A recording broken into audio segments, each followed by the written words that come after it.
Добро, почитувани.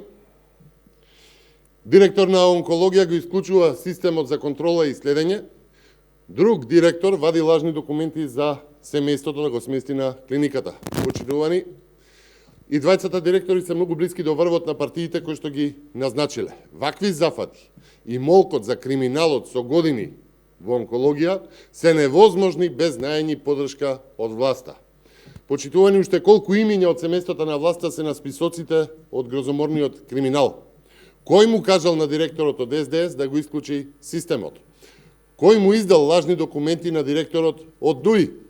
Уште колку трагедии и грозоморни криминали има низ клиниката.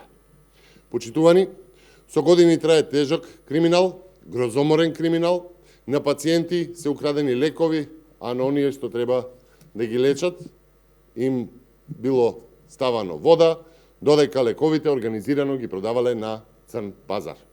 Наместо пари за лекови, за вистински пациенти, државата купувала цитостатици за фиктивни, некои веќе починати пациенти за онколошката мафија, поддржана од власта, да продава цитостатици на црн пазар.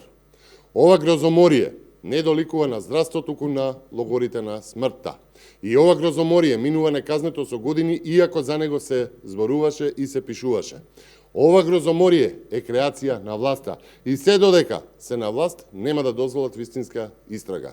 Провизии за вакцини, модуларна, бесатранс, онкологија. Се додека се на власт нема истрага ниту правда. Единствено ќе врти бројчаникот на криминалот со смртни последици. Ви благодарам. Повелете со прашање на темата или вон темата. Надвор од темата, како ја коментирате изјавата на американскиот State Department дека корупцијата има потенцијал да ги поткопа стратешките амбиции на Македонија? Изјавата е во однос на измените на кривичниот законник. Ова е само уште еден доказ за она што со денови го тврдиме, дека СДС и ДУИ или ДУИ и СДС вон процедура, надвор од логика, изгласа амнестија за себе и за бројните неказнети криминали и коруптивни скандали, плашејќи се од изборите и она што ќе следи по изборите, но едно ќе видиме, а тоа е дека одговорност ќе има за сите. Повелете други прашања? Нема? Нема. Ви благодарам.